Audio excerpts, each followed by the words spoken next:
Compiling a press kit for Tin Men was quite a challenge for me, as this was the first time I'd done publicity on a film.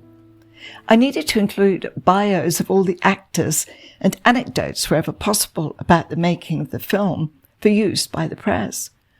A lot of it was common sense, and since I'd worked in a PR company in Canada, I had a decent idea of what to do. I interviewed all the actors in the film, including John Mahoney, who later became famous playing the father, Martin Crane, in the American TV sitcom Frasier. I assumed he was American, but as he spoke about his theatre experience in Chicago, I distinctly heard a Northern English accent. When I asked him if he was from the north of England, he was surprised that I'd picked that up. He was born in Blackpool, was brought up in Manchester, and moved to the States when he was 18. He didn't begin acting until he was 37, but his life experiences gave him the qualities he needed to be successful as a character actor, and he never stopped working in TV, film, and theatre. I believe this is a great life lesson, especially when we might think that we're too old to start something new. It's never too late to follow your bliss, to do the thing in life that excites you and makes your eyes shine. Once you're on that track toward your true passion, doors will open and you'll attract like-minded people who will be only too happy to help you become who you are meant to be. Or we hope they will. Because of director Barry Levinson's fondness for unusual and authentic characters, it was only natural that he wanted to include as many locals as possible in the film. Open casting calls were held at a local cinema that attracted over 2,000 hopefuls, and 40 were chosen for speaking roles. However, finding a young boy to play the role of a street kid proved a little more difficult than anticipated. With the help of 2 young male assistants, I'd visited several Baltimore schools in good areas. But when I insisted on going to a school in one of Baltimore's poorest, most dangerous and drug-infested neighborhoods, the area where the TV series The Wire was filmed, my assistants were against it. But I insisted, and it paid off, because that's where I found 12-year-old Todd Jackson, who was cast the day before the scene with Danny DeVito was to be filmed. In all, I'd seen 700 kids, but Todd was the best one for the role. Although he probably didn't go on to have an acting career, I like to think that being chosen increased his self-esteem and gave him a more positive outlook on life. Sometimes it's the little things that can make a big difference in our lives and in the lives of others. Although being cast in a film probably doesn't sound like a little thing. But it's important to always follow our instincts. I wasn't afraid to go that one step further, even though it was a risky proposition, at least according to my assistants, who were familiar with Baltimore and saw danger where I didn't. Maybe ignorance is bliss. Oh, there's that bliss word again. Irony at work here. All I know is that I had no fear. I was intent on finding the right actor for the film. Okay, it's a well-worn cliche, but fear really is our greatest enemy. Sometimes there's no escaping it, though, and it grabbed me in the most unexpected way. It was a Saturday, and we weren't filming that day. However, my slumber was disturbed at 6:30 a.m. by the phone ringing. The voice at the other end of the phone was a member of UPI, United Press International, and he began to bombard me with questions about Richard Dreyfuss's new baby, who'd been born with an eye condition and was presently in a specialist hospital. The reporter wanted to know if the baby was blind. This really shocked me. He was so blunt and was speaking so fast. It was quite brutal. I told him I had no knowledge of that. He asked how Richard was coping, and I said that he was a professional Whatever was going on in his personal life had no impact on his work. The reporter went on to suggest that the child's eye condition was the result of Richard's former cocaine habit. Did I have a comment about that? Oh, it was awful, and I really felt I'd been hijacked. How he got my name, I don't know, since it was not common knowledge that I was dealing with publicity on the film.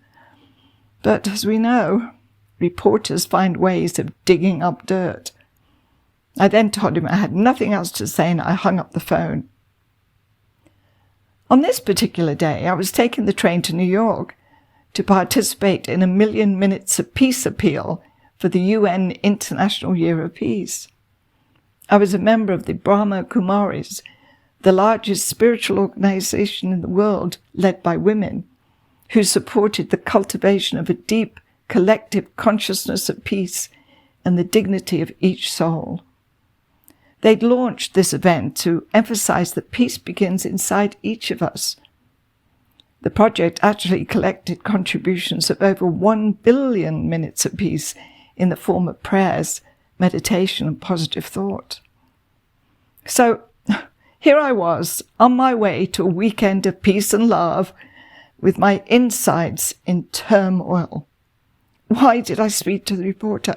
I should have just said no comment and hung up the phone. But this was my first experience with aggressive reporters. I was a novice. I kept going over and over in my head, trying to recall what I'd actually said. Did I say anything that would be upsetting to Richard and his family? Would this reporter quote me out of context? Oh, why didn't I just say no comment? But perhaps that might have indicated that there was a problem. Oh, I was in quite a state by the time I arrived in New York.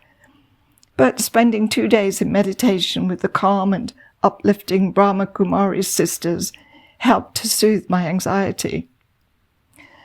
But as I headed back to Baltimore on Sunday evening, the butterflies began stirring in my stomach again. I was back to work the next day and would have to face Richard. I was sure he'd be upset and that I'd be in trouble. I didn't sleep a wink that night.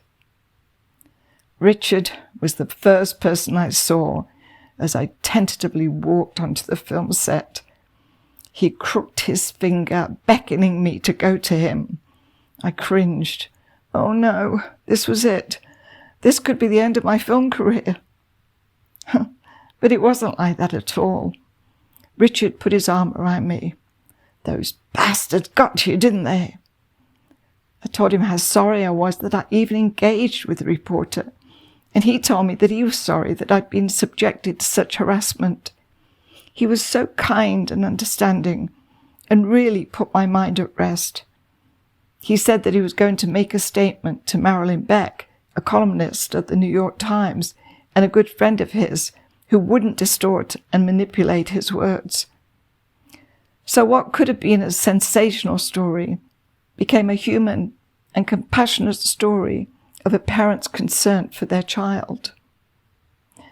The fear I had was certainly overwhelming, and it had become my enemy, but the outcome wasn't as bad as I thought it was going to be. So it's always good to keep that in mind. Or the slogan, "What's the worst that could happen?" comes to mind. When the filming of Tin Men ended, I returned to the Disney studios and still had to get photos approved by the talent. I went to Danny and Barbara's respective homes, where they made me very welcome while they sorted through stills from the film to be included in the press kit. Danny wanted to know why I wasn't a producer on the film, since I was doing so many different jobs. Good question. If it was my film, you'd at least get associate producer credit. Bless him. Danny was always great to me, very considerate, and appreciated everything I did for him and his family, like organizing day trips in Baltimore. Danny DeVito will forever be the biggest man I know. Richard Dreyfuss had started filming Nuts at Warner Brothers Studio, starring and directed by Barbra Streisand, so that's where I went to get his photo approval. When I arrived at Richard's trailer on the lot, he asked me to wait outside for a second because he was having a meeting with a couple of people. As I waited, Ms. Streisand approached. "Who are you?" she demanded. I explained. She gave me a dismissive look and went into Richard's trailer.